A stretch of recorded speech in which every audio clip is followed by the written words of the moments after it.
Hello, so I am going to take you through the process that I use to make one of our family's favorite condiments, which is fermented yellow mustard.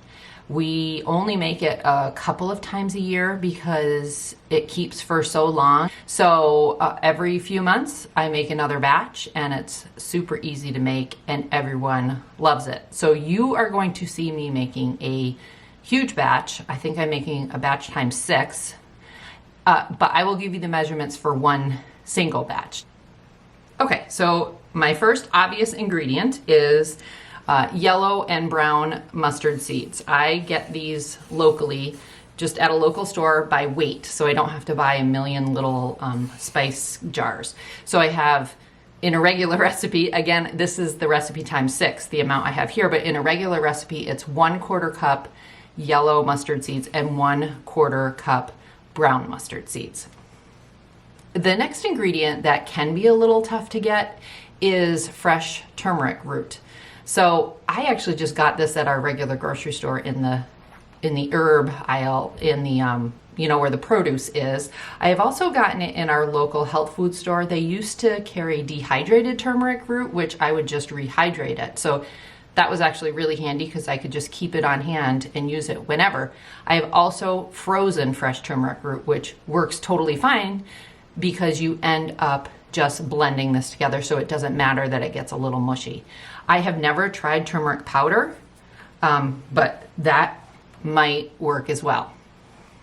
The next ingredient is salt. So in a regular recipe, it's 2 teaspoons of salt. I'm using just a pink Himalayan sea salt here. The next ingredient is water. So for a regular recipe, it's just 1 cup of water. We use well water. If you just have regular tap water, it probably would be just fine. And the last ingredient for this recipe is apple cider vinegar, 1/4 cup. But I'm not going to put that in today. That comes in a little bit later in the process. All right, so I've got my blender out here. I also have an extra overflow bowl because I'm going to do it in 2 separate batches since I am doing such a large batch here. So you just put your mustard seeds, your water, your salt, and your turmeric all in the blender, and you'll see that the mustard seeds kind of emulsify and they get, I don't know, it makes that kind of mustard texture over if you leave it in the blender for a while. So I'm going to do my 2 batches here.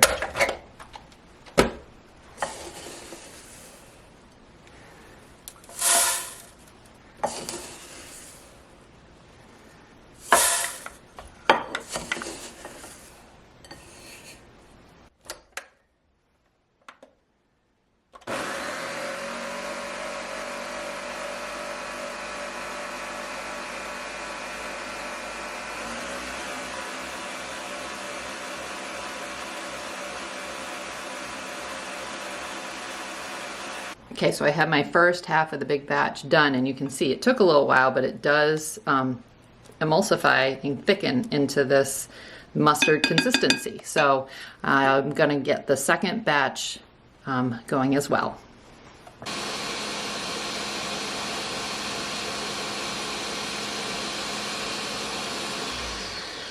Okay, so that took a little bit, but I'm gonna combine these 2 batches in this bowl.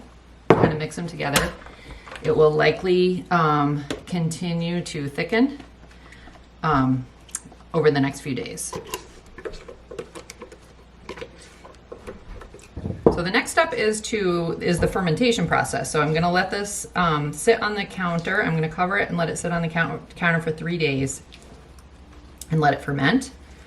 And we'll come back to it in 3 days. Okay, I'm getting back to this fermented mustard. It's about 3 or 4 days later. It's been sitting on the counter covered.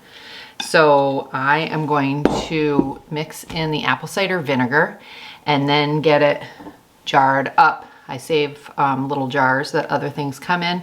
And this will just go right in the refrigerator, and it's going to stay good for about 6 months. We've kept it for a very long time, so it stays good for a long time. So this will be our batch for a while. We'll go through it pretty quick this summer with burgers and hot dogs and sandwiches and things, but it's a good thing to make every once in a while and then use for a long time. So I'm gonna get this mixed and then jarred up.